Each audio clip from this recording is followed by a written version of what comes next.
Break کے بعد welcome ناظرین. بریک سے پہلے سکندر صاحب سے گفتگو ہو رہی تھی. سکندر صاحب کی گفتگو مزید آگے چلانے سے پہلے ایک قصہ مجھے یاد آ رہا ہے, وہ میں چھوٹا سا عرض کر دوں. پیسہ اگر اس طریقے سے کمایا جائے گا مولانا صاحب کہ پچھلے دنوں میں ایک ساندے میں ایک کسی گھر میں ڈاکہ پڑا. وہ جس گھر میں ڈاکہ پڑا, جو اس گھر کا مالک تھا وہ سائیکلیں ٹھیک کرتا تھا, سائیکلوں کی دکان تھی. اس نے 3 4 5 سال لگا کے اپنی بچی کا تھوڑا سا زیور بنایا. غالباً 4 تولے 5 تولے زیور ہوگا. 3 ڈاکو ان کے گھر میں گھس گئے. انہوں نے پہلے تو اس بچی کی ماں کو مارا, پھر بچی کو گالیاں دی, پھر ایک بچہ چھوٹا گھر میں تھا. یہ میں نے سارا قصہ اخبار میں پڑھا. پھر اس بچے کو مارا پیٹا. پھر انہوں نے کہا اس کا جو شادی کا زیور بنایا وہ دے دو. انہوں نے کہا, اس عورت نے کہا میرا میاں بڑا غریب آدمی ہے اور بڑی محنت مزدوری کر کے 4 5 سال میں اس نے یہ تھوڑا سا زیور بنایا ہے, تو آپ کی مہربانی چھوڑ دو. اس نے منت جاری کی جو کرنی تھی. بہرحال تو بہرحال ڈاکو ہوتے ہیں, اور پھر نجائز طریقے سے جس نے پیسہ کمانا ہے اس کے دل کے اندر تو رحم نہیں ہوتا, رحم تو وہ کرتا ہی نہیں ہے. بہرحال انہوں نے زبردستی ان سے وہ زیور چھینا. جو 60 70 ہزار روپے گھر میں تھے وہ بھی چھینے, اور یہ سارے پیسے انہوں نے چھین کے اور وہ وہاں سے چلے گئے.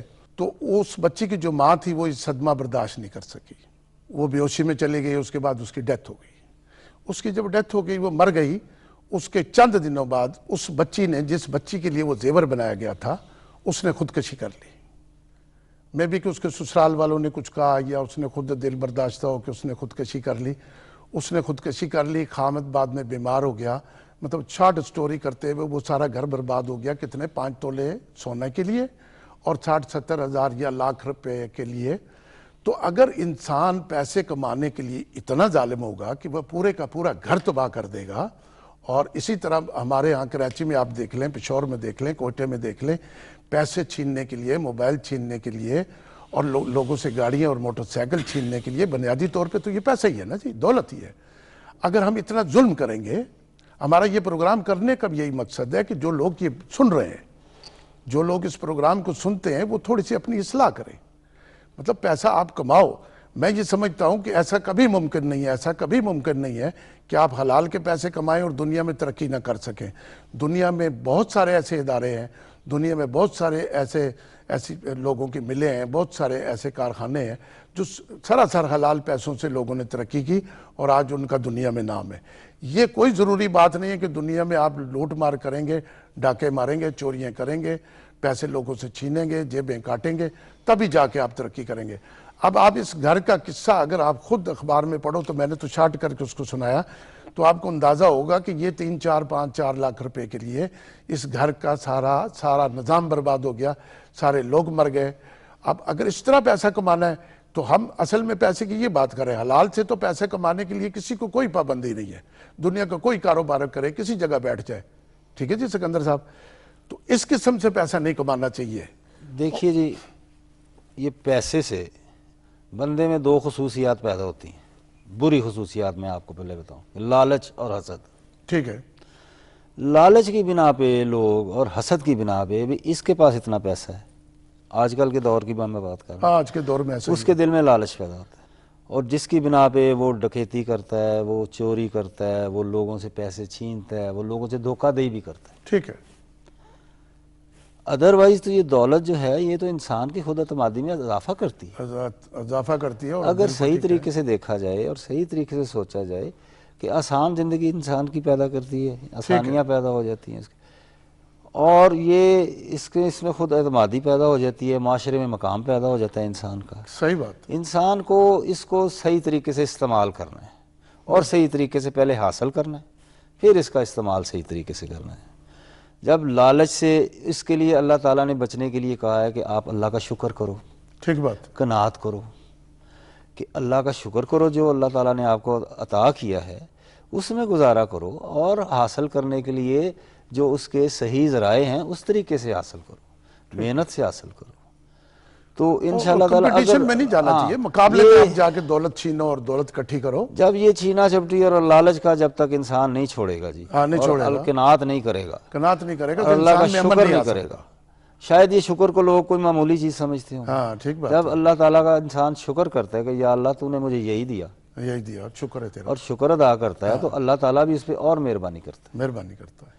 وہ اگر اچھے طرف ایک قدم اٹھائے گا تو اللہ تعالیٰ خوش ہو کے اس کو عطا فرمائے گا، اس پہ اپنا فضل فرمائے گا. جی مشتاق صاحب، کیسے سکندر صاحب نے کتنی اچھی باتیں کی. یہی جو ہے نا انسان اور درندے میں فرق ہے. واہ. انسان میں اور حیوان میں یہی فرق ہے. درندہ جو ہے وہ چھینا جھپٹی کرتا ہے، انسان کو اللہ تبارک و تعالیٰ نے اشرف المخلوقات بنایا ہے. انسان کا مادہ انس ہے، محبت ہے، پیار ہے، اور یہ چیزیں چھینا جھپٹی، چوری چکاری، ڈکیتی، یہ ساری کی ساری چیزیں اس محبت کے خلاف ہیں، انسانیت کے خلاف ہیں. تو یہ جو مال کمانا ہے یہ معاش کے لیے، معاش زندگی گزارنے کو کہتے ہیں. درست ہے. تو یہ ضروری ہے، اس کے بغیر تو آدمی کی زندگی نہیں گزر سکتی. تو کوئی نہ کوئی ذریعہ معاش ہر آدمی اختیار کرتا ہے، اور اسلام کے اندر اس کو بڑی اہمیت دی گئی ہے. رسول اللہ صلی اللہ علیہ وسلم نے ارشاد فرمایا کہ طلب کسب الحلال فریضۃ بعد الفریضہ. حلال رزق حاصل کرنا، یعنی رزق حاصل کرنا، یہ لازم قرار دیا ہے اسلام نے. کسی کے مال پہ نظر رکھنا، کسی پہ بھروسہ کرنا، کسی پہ تکیہ کرنا، جس میں یہ ساری چیزیں چوری چکاری، ڈکیتی، دھوکہ دہی، یہ ساری شکلیں اس کے اندر آ جاتی ہیں. تو اس سے منع کیا گیا ہے. خود اپنی محنت سے کماؤ، زور بازو سے کماؤ. اللہ تبارک و تعالیٰ نے ہر شخص کو یہ صلاحیت عطا فرمائی ہے، اور پھر یہ بات طے کر دی گئی ہے کہ رزق جو ہے نا وہ اللہ تعالیٰ نے ہر شخص کا مقدر کر دیا، لکھ دیا ہے، دینا ہے اس نے ہر حال میں. وہ رزق ہر شخص کا مقرر ہے. اب یہ اس شخص پہ منحصر ہے کہ وہ اپنا رزق صحیح طریقے سے حاصل کرتا ہے یا غلط طریقے سے حاصل کرتا ہے. تو اب آپ اندازہ لگائیں کہ ایک فریضہ ہے اللہ کا حق ہے، جیسے عبادات ہیں، نمازیں ہیں، دیگر اللہ کے حقوق ہیں. تو ان کے بعد جو فوری فرض ہے انسان کے ذمہ وہ اپنے لیے رزق حاصل کرنا ہے، اور رسول اللہ صلی اللہ علیہ وسلم نے اس کو فریضہ قرار دیا ہے کہ اللہ کا فرض ادا کرنے کے بعد جو پہلا فرض انسان پر عائد ہوتا ہے وہ حلال روزی حاصل کرنا. تو روزی حاصل کرنا، مال و دولت حاصل کرنا، لیکن اس کے لیے پابندی یہ لگائی گئی ہے، قید یہ لگائی گئی ہے کہ وہ حلال طریقے سے ہو، جائز طریقے سے ہو، محنت کے ذریعے سے ہو. دوسرے کا مال ہتھیانہ کسی بھی شکل، چاہے وہ رشوت خوری ہو، چاہے وہ کسی کو دھوکہ دے کر کسی کو تجارتی دنیا کے اندر اسے نقصان پہنچانا، مختلف طریقے ہیں، مختلف حربے ہیں کہ تجارت کے اندر دوسرے لوگوں کا آدمی مال ہتھیا لیتا ہے. اور بنیادی طور پر امانت اور دیانت کاروبار کے اندر، تجارت کے اندر، حصول زر کے اندر، مال و دولت حاصل کرنے کے اندر امانت اور دیانت کو بنیادی حیثیت حاصل ہے، اور اللہ کی طرف سے خیر و برکت حاصل ہوتی ہے امانت اور دیانت اور سچ بولنے کے نتیجے میں. اب آپ اس میں کوئی یہ قید نہیں ہے کہ ایک مسلمان ہے یا دوسرا کافر ہے.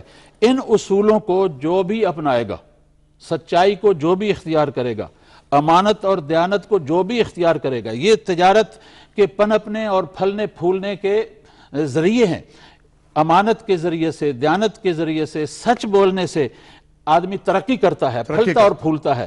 یہ قید نہیں ہے کہ مسلمان ہو تو وہ ترقی کرے گا، یا اگر وہ غیر مسلم ہے تو وہ ترقی نہیں کر سکتا، بلکہ اللہ تبارک و تعالی نے اس کے لیے یہ بنیادی چیزیں مقرر کر دی ہیں کہ اگر تم امانت اور دیانت اختیار کرو گے، محنت اور مشقت اختیار کرنے کا حکم دیا اللہ نے. لیس للانسان الا ما سعى. انسان کو وہی کچھ ملتا ہے جس چیز کے لیے وہ کوشش کرتا ہے. اب وہ کوشش کس راستے میں کرتا ہے؟ آیا وہ جائز ذرائع سے کرتا ہے یا ناجائز ذرائع سے؟ ایک آدمی چوری یا ڈکیتی کے ذریعے سے، ابھی آپ نے مثال دی، اس نے وہ روپیہ حاصل کیا. اگر وہ صحیح راستہ اختیار کرتا، محنت کرتا اور اپنی محنت سے مال و دولت حاصل کرنے کی کوشش کرتا، ملنا اس کو پھر بھی اتنا ہی تھا۔ اب یہ اس شخص پہ منحصر ہے کہ وہ اس کو حلال طریقے سے حاصل کرتا ہے یا حرام طریقے سے حاصل کرتا ہے، اس لیے کہ اللہ نے ہر شخص کا رزق مقرر کر دیا ہے، مقدر کر دیا ہے، حتیٰ کہ انسان کے دنیا میں آنے سے پہلے، اس کی پیدائش سے پہلے اللہ تعالیٰ نے اس کا رزق جو ہے وہ لکھ دیا ہے۔ انسان اس بات پہ انسان یقین دنیا کرتا سے ہی نہیں۔ رخصت ہو ہی نہیں سکتا جب تک کہ اپنا رزق وہ حتیٰ تستکمل رزقہا، آدمی دنیا سے جائے گا نہیں، اس کو موت نہیں آئے گی جب تک کہ وہ اپنے حصے کا رزق کھا نہ لے۔ حاصل نہیں کر لے گا، کھا نہیں لے گا۔ واہ واہ، بڑی اچھی بات ہے۔ اصل میں انسان اس بات پر بھروسہ ہی نہیں کر رہا کہ میرا رزق، دیکھیں نا جی، یہ جو ہمارے جسم کے اندر روح ہے، یہ ہم نے تو پیدا نہیں کی، یہ تو اللہ کی گفٹ ہے نا جی۔ اللہ تعالیٰ نے اس بدن کو بنایا، اس میں روح ڈالی، تو جو اللہ تعالیٰ اس بدن کو بنا کے اس میں روح ڈال سکتا ہے، وہ اس روح کی غذا بھی دے سکتا ہے، اس جسم کی غذا بھی دے سکتا ہے، یہ تو اس کے اختیار میں ہے نا جی۔ بالکل۔ اور اصل میں کیا ہے، ہم بھروسہ نہیں کر رہے، ہم اعتبار نہیں کر رہے، ہم یہ سمجھ رہے ہیں کہ ہم ایسا نہیں کریں گے، اور پاکستان میں لاکھوں کروڑوں لوگ یہ نجائز ذرائع سے پیسہ کماتے ہیں۔ اگر آپ ساری ہسٹری اٹھا کے دیکھیں، سارا میڈیا دیکھیں، سارے اخبار دیکھیں، تو آپ کو پتہ لگے گا کہ ہر آدمی نجائز ذرائع سے پیسہ کمانا چاہتا ہے۔ حالانکہ اسلام میں تو اس کے اندر قطعی گنجائش نہیں ہے، اور بھی انسانیت میں اس کی گنجائش نہیں ہے۔ اب ایک چھوٹی سی بریک پہ جانا ہے، پھر آپ سے گفتگو شروع کریں گے۔ ناظرین، ایک چھوٹی سی بریک، کہیں جائیے گا نہیں، بڑی اچھی گفتگو ہو رہی ہے، آپ یہیں بیٹھیے گا، ابھی یہیں سے گفتگو شروع کریں گے۔